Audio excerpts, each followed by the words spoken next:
Hello viewers, welcome back to my YouTube channel.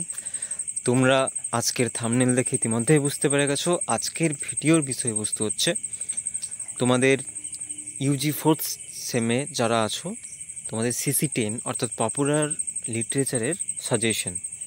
তো সেই বহু প্রতীক্ষিত ভিডিও তোমরা অনেকেই কমেন্ট করছো, অনেকেই আমাকে বলেছো অনেক দিন থেকে যে সাজেশনটা আপলোড করতে। তো আমি নিয়ে চলে এসেছি তোমাদের মধ্যে। তো আমি আলোচনা করছি প্রশ্নগুলো, তাই উইথাউট স্কিপ করে আমার সাথে থাকো ভিডিও শেষ অবধি। আমি কোয়েশ্চেনের সাথে কিছু আনসারও যদি পাই বা কিভাবে পড়বে আরও কনসাইজ, সাজেশনের মাঝখানে আরও সাজেশন করার চেষ্টা করছি। এগুলোর বাইরে কিন্তু কোনো কিছুই আসবে না, ঠিক আছে? তো শুরু করছি। প্রথমে তোমাদের through the looking glass Lewis ক্যারলের আছে, ওখান থেকে আমি রাখার চেষ্টা করেছি। ওখান থেকে রেখেছি প্রথমে 10 মার্কসের জন্যে যে how does Carroll criticise Victorian society. Victorian সোসাইটিকে কীভাবে ক্রিটিসাইজ করেছেন তার এই গল্পে, এটা একটা। এবং খুব ইম্পর্ট্যান্ট এই বছরের জন্যে খুব ইম্পর্ট্যান্ট প্রশ্ন, সেটা হচ্ছে সিগনিফিকেন্স অফ চেস, ঠিক আছে? আর কি মিরর আর চেসের মানে কী বলবো, সিম্বলিজম, এগুলো প্লেতে কী সিম্বলাইজ করছে, এই দুটো কিন্তু 10 মার্কস। এবারে এগুলোকে কীভাবে দিতে পারে, এগুলোকে কিন্তু 5-এ দিয়ে দিতে পারে, মানে 5 মার্কসের জন্য দিয়ে দিতে পারে। তো ওইটা তোমাদেরকে ওইভাবে রেডি করতে হবে। আমি বলবো 10 মার্কসের জন্য রেডি করে নাও। যদি ওইটা যদি 10 মার্কসে আসে তোমরা লিখে আসতে পারবে, কিন্তু যদি 5-এর জন্য রেডি করো ওটা কিন্তু 10-এ চলে আসলে মুশকিল হয়ে যাবে একটু, ঠিক আছে? তো আমি ওটাই বলবো। এবং ক্যারেক্টার দিয়েছি Tweedledum and Tweedledee, Humpty Dumpty and White Queen. Character মানে এখান থেকে কিছু শর্ট কোয়েশ্চেন আসতে পারে, এই হিসাবে মানে এই জিনিসগুলো তোমরা কভার করবে। এদের যে স্টোরিগুলো ছিল গল্পে সেই জায়গাগুলো কভার করবে। মানে হোয়াইট কুইনের একটা ম্যাথের ব্যাপার ছিল, সে একটু মানে আলাদা রকমের ম্যাথ তার ইউজ করেছিল, স্ট্রেঞ্জ একটা জিনিস ছিল তার ম্যাথে। তো ওই জিনিসগুলো পড়তে হবে। টুইডেলডি আর টুইডেলডাম কীভাবে তাদের সাথে আমাদের প্রোটাগনিস্টের দেখা হয়েছিল অ্যালিসের, ঠিক আছে? ওরা কি বলেছিল, ওকে, এই জিনিসগুলো কিন্তু শর্ট কোয়েশ্চেনে দিয়ে দিতে পারে। আমি ওই জন্যে এই শর্ট প্রশ্নের তো প্রপার সাজেশন করা যায় না, তো আমি ওই জন্য তোমাদের এই পোর্শনগুলোকে একটু জোর দিতে বলবো। হামটি ডামটি কে ছিল, হামটি ডামটির সাথে অ্যালিসের কী কানেকশন হয়েছিল, এই জিনিসগুলো তোমরা কিন্তু থ্রু দ্য লুকিং গ্লাস থেকে পড়ো, ঠিক আছে? এগুলো রেডি করো। নেক্সট চলে যাব রেবেকা। তোমাদের গথিক নভেল আছে রেবেকা। আমি একটা জিনিস বলবো, তোমরা অনেকেই স্কিপ করে যাচ্ছ এই টপিকটিকে, অনেকেই স্কিপ করে যাচ্ছ, বাট আমি বলবো এটা পড়ো, এটা তোমাদের বেনিফিট, কারণ এটা তোমাদের নিউ সিলেবাসে নতুন ইনক্লুডেড হয়েছে। তাই এখান থেকে প্রিভিয়াস ইয়ারের কোশ্চেন আসেনি ইউনিভার্সিটির কোনো পেপারে, তাই এটা তোমাদের একটা প্লাস পয়েন্ট। এখান থেকে একদম স্ট্রেট ফরওয়ার্ড বা ওপেন প্রশ্নগুলো করলেই তোমরা কিন্তু কমন পাবে। তাই আমি সেরকম কিছুই প্রশ্ন রেখেছি তোমাদের জন্যে। নভেলের ফার্স্ট লাইন ছিল এরকম, last night I dreamed I went to Mandalay again. Okay, তো আমি কিন্তু রেবেকার ফুল সামারি বেঙ্গলিতে করেছি, আমার প্লেলিস্টে দেখতে পারো, কিংবা আমি আই বাটনে লিঙ্ক দিয়ে দিচ্ছি, তোমরা ওখান থেকে দেখে নিতে পারো ভিডিওটি। ওটার পরে তোমাদের কোনো শর্ট প্রশ্ন, কোনো লং প্রশ্ন আটকাবে না, তো দেখে নিও। তো এটার উপরে কমেন্ট আসতে পারে, তো এটা একটা 5 মার্কসের কমেন্ট দিতে পারে। দেন আছে মিসেস ডেনভারের ক্যারেক্টার, মানে এভিল, এটা একটা এভিল ক্যারেক্টার, কীভাবে থ্রু আউট দ্য নভেল এটা কীভাবে মানে লেখিকা তুলে ধরেছেন। আমার এই ভিডিওটাও আমি ডিসকাস করেছি, প্লেলিস্ট ইউজি ফোর্থ সেমের প্লেলিস্ট দেখতে পারো, এটা ডিসকাস করা আছে। নেক্সট দিয়েছি 10 মার্কসের একটা কোশ্চেন দিয়েছি, Rebecca as a gothic novel, একদম ফরওয়ার্ড, একদম স্ট্রেট ফরওয়ার্ড প্রশ্ন। যদি তোমাদের খুব ভাগ্য ভালো থাকে এখানে কিন্তু এটা দিয়ে দিতে পারে যে consider Rebecca as a gothic novel, ঠিক আছে? তো এটা পারলে দেখে রাখো। আর সিম্বলিজম দিয়েছি ফ্লাওয়ার্স, এই নভেলে ফ্লাওয়ার্স কী সিম্বলাইজ করেছিল। ন্যারেটার, আমরা জানি narrator the second Mrs D winter যে ছিল, ও কিন্তু একদম নভেলে নেমলেস প্রেজেন্ট করেছেন। এটার পেছনে কারণটা কী ছিল, ঠিক আছে? এগুলো সব 5 মার্কসেরও চলে আসতে পারে। এবং দ্য সিটা, সমুদ্রটা কি সিম্বলাইজ করেছিল রেবেকা থেকে, এই প্রশ্নগুলি। আর সাথে যেটা বললাম সামারিটা দেখে নিও। নেক্সট রয়েছে ফানি বয়। ঠিক আছে, নেক্সট রয়েছে ফানি বয়। তো এখান থেকে মূলত 6টা চ্যাপ্টারের নেম ইম্পর্টেন্ট। আচ্ছা, ফার্স্ট চ্যাপ্টারের নেম ছিল পিগস কান্ট ফ্লাই, তাই না? Pigs can't fly. তো ওইটারও নাম কেন পিগস কান্ট ফ্লাই সেটাও দিয়ে দিতে পারে। হোয়াট ইজ ব্রাইট গেম কি 2 মার্কস দিতে পারে বা 5 মার্কস দিয়ে দিতে পারে। Kind of relationship between RJ and সেহানের মধ্যে রিলেশনশিপটা কেমন ছিল, আরজের ফাদার কেন তাকে ভিক্টোরিয়া একাডেমিতে পাঠিয়েছিল।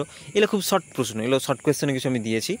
আর তোমরা একটা কথা বলবো, স্টোরি জানো, ফানি বয়েজের স্টোরি জানো। আমি এটাও ডিসকাস করেছি তোমাদের লাইন সামারি, এটাও আমার প্লে লিস্টে পেয়ে যাবে তোমরা। এটা দেখো, খুব হেল্পফুল হবে তোমাদের। প্রথমে বলবো সবাই স্টোরি জানো, স্টোরি জানলেই কিন্তু 2 মার্কস অ্যাটেম্প করতে পারবে। আর 2 মার্কসেই কিন্তু বেশি নাম্বার। তো তারপরে 2 মেজর সিম্বলস বলেছি, এটা 5 মার্কসে যদি দেয় 2 মেজর সিম্বলস দিবে, বা এই একই কোয়েশ্চেন 10 মার্কে দিয়ে দিতে পারে শুধু সিম্বল বলে। ঠিক আছে, তাই লিখতে হবে। আমি এটাও অ্যানালাইসিস করেছি, আমার আমাদের প্লে লিস্টে পেয়ে যাবে, তোমরা চেক করতে পারো ওখান থেকে।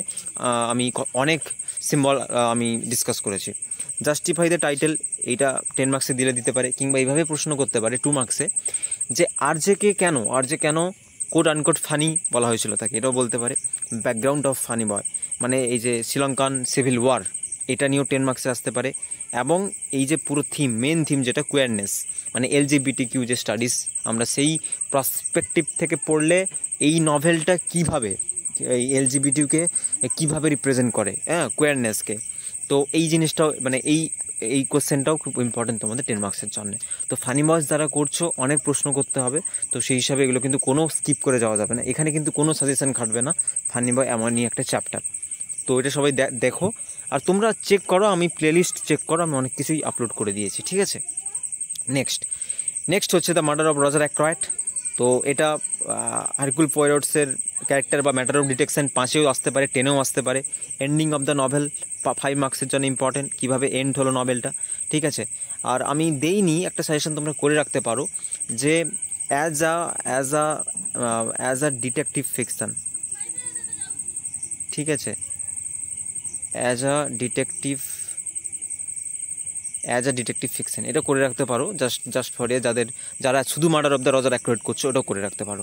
আচ্ছা, নেক্সট শর্ট কোশ্চেন আমি কিন্তু পুরো কভার করেছি 2 মার্কসের। আমার প্লে লিস্ট চেক করে নাও, 2 মার্কসের 2 পার্টে 2 ভিডিও দেওয়া আছে, ওর বাইরে কোনো শর্ট প্রশ্ন আসবে না। স্টোরি দেখে, মানে স্টোরির সামারি পড়ে তোমরা ওইটা কিন্তু পড়ে নাও। ঠিক আছে, আচ্ছা, নেক্সট চলে যাব তোমাদের আবোল তাবোল। অনেকের কোয়েরিজ, অনেকের সমস্যা। আমি বলবো প্রথম 4টে তোমরা পোয়েম পড়ো, একদম সিম্পলি, একদম বেশি ভিতরে যাওয়ার দরকার নেই, যেহেতু এত টেক্সট। তো এখান থেকে 2 মার্কসের জন্য তৈরি করো ননসেন্স ভার্স কি, হ্যাঁ, পোর্টম্যান্টিউ ওয়ার্ডস মানে হচ্ছে কি, এই যে হাইব্রিডিজম, এটা হচ্ছে হাইব্রিড। এই যে হাইব্রিডিজম মানে দুটো প্রাণীকে যে মিক্সড করে যে জিনিসগুলো করেছেন সুকুমার রায়, যে তার যে হচপচ কবিতায় আমরা পাই। ঠিক আছে, তো এইটা 2 মার্কসের জন্য আসতে পারে, 5 মার্কসের জন্য আসতে পারে। Abol Tabol as a socio political satire, বা কন্টেম্পোরারি সোসাইটিকে কীভাবে স্যাটারাইজ করেছিল আবোল তাবোল, এইটা একটা প্রশ্নই কিন্তু যেটা আসবে করো 10 মার্কসে লিখে দিয়ে আসবে। হ্যাঁ, এই প্রশ্নটা বিভিন্ন টাইপে আসতে পারে, যে চিলড্রেন লিটারেচারের মোড়কে উপস্থাপিত হলেও আবোল তাবোল আসলে একটা স্যাটায়ার ছিল, এইভাবে দিয়ে দিতে পারে। তোমাদেরকে কী করতে হবে, ওই জিনিসগুলোকে লিখতে হবে। একই প্রশ্ন, এটা কিন্তু খুব ইম্পর্ট্যান্ট। আবোল তাবোল থেকে এই প্রশ্নটাই আসবে, ঘুরিয়ে আসবে, তাই তোমরা একটাই রেডি করো, এটাই লিখে দিয়ে আসবে। ঠিক আছে, তারপরে প্রশ্ন দিয়েছি 2 মার্কসের জন্যে, গঙ্গারাম কীভাবে প্রেজেন্ট হয়েছে, এ ম্যারেজ ইজ অ্যানাউন্সড, এগুলো তোমার 2 মার্কসে দিতে পারে। হ্যাঁ, justify the title of any one poem, তোমাদের যেগুলো আছে সিলেক্টেড পোয়েমস, তার মধ্যে যে কোনো একটি পোয়েমের টাইটেল অ্যানালাইসিস করতে হবে, এটাও করতে পারো। ট্রেস আউট দ্য রুল, কী রুল প্রেজেন্ট হয়েছে রুলস অফ 21-এ, 21 আইনে কী রুলের কথা বলেছেন, এটা 5 মার্কসে দিয়ে দিতে পারে। দেন আমি একটু মানে ট্রিকিলি একটা প্রশ্ন দিয়েছি তোমাদের, যেহেতু জেনে রাখতে, এটা দিয়ে দিলেও অনেক সময় পারবে না, যে কে ট্রান্সলেট করেছেন আবোল তাবোলটা ইংলিশে, সুকান্ত চৌধুরী, কত সালে। তো আমি যদি খুব ভুল না হয় 1986 হবে, Oxford publication. And what are the first and last poem, তার এই কন্টেন্টের প্রথম এবং শেষ পোয়েম কী ছিল। আমি তোমাদের ওই বইটা দেখবে শেয়ার করেছি, এই বইটাও আমার প্লেলিস্টে পেয়ে যাবে, আমি প্লেলিস্টের লিঙ্কটা আমি ভিডিওর শেষে দিয়ে দিচ্ছি। তো তোমরা কিন্তু ওখান থেকেও চেক করে নিতে পারো যে এটা কী ছিল, মানে প্রথম এবং শেষ পোয়েমটা কী ছিল। ঠিক আছে, আশা করি বোঝা গেছে।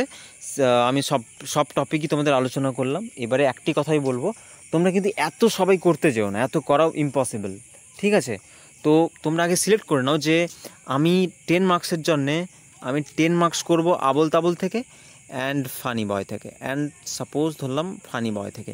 তোমরা এই দুটোই কভার করো 10 মার্কসের জন্য ভালো করে, ঠিক আছে? আরগুলো ছেড়ে দাও, আরগুলো 5 করো, 2 করো, একটু সিলেক্টিভলি পড়ো, ঠিক আছে? একটু সিলেক্ট করে পড়ো। বা কেউ ধরলে রজার অ্যাক্রয়েড করবে, বা তার সাথে করবে রেবেকা করবে, ঠিক আছে? তো এই জিনিসগুলো করো তোমরা। আর এটুকুই, ঠিক আছে? আশা করি বোঝাতে পেরেছি তোমাদের। আর একটাই কথা বলবো, যদি এগুলোর বাইরে কোনো কিছু আসবে না, ঘাবড়ানোর কোনো ব্যাপার নেই, ঠান্ডা মাথায় এগুলো পড়ো। আর 2 মার্কস আমি যথেষ্ট কভার করেছি। আর যারা ভালো সিজিপিএ বা এসজিপিএ যেটা চাইছো তোমরা কিন্তু টেক্সট পড়ো, লাইন বাই লাইন তোমরা টেক্সট পড়ো, ঠিক আছে? বা সামারি অন্তত যেন। তো এটার কোনো মানে বিকল্প নেই, ব্যবস্থা নেই। আর এটা চাইলেও হবে না, তো এটা তোমাদেরকে নিজেকেই পড়তে হবে। আর যদি কোনো কোয়েরিজ থাকে, যদি বুঝতে অসুবিধা হয়, কমেন্ট করো, বন্ধুদের মধ্যে শেয়ার করো। আর আমার তো নাম্বার দেখতেই পাচ্ছ, আমি ডেসক্রিপশানেও দেওয়া আছে, তো আমাকে যোগাযোগ করতে পারো আমার সাথে। আর আমি তোমাদের CC9 এবং ক্রিয়েটিভ রাইটিং, ট্রান্সলেশন স্টাডিজ যা যা সাজেশান দিয়েছি আমি সব ডেসক্রিপশানে সব লিঙ্ক দিয়ে দিয়েছি, তো তোমরা ইতিমধ্যেই পেয়ে যাবে। পরীক্ষা তোমাদের বেশি দেরি নেই, তো হাতে বেশি সময়ও নেই, তাই তোমরা জিনিসগুলো এইভাবে আজকে থেকে রেডি করো খাতায় তুলে। তো আশা করি তোমাদের হেল্পফুল হবে। আর আবল তাবলেরও আমি কিছু ভিডিও তোমাদের আপলোড করেছি, তোমরা পুরোটাই আমার প্লে লিস্টে পেয়ে যাবে, আমি লিঙ্কটা এখানে দিয়ে দিচ্ছি। তো দেখা হচ্ছে নেক্সট ভিডিওগুলিতে। আমি CC8 খুব শীঘ্রই কভার করব তোমাদের জন্যে, টেনশন করার কোনো দরকার নেই। তাই সবাই সাবস্ক্রাইব করে, কমেন্ট করে, লাইক করে আমার পাশে থেকো। That's all for today. See you, tata.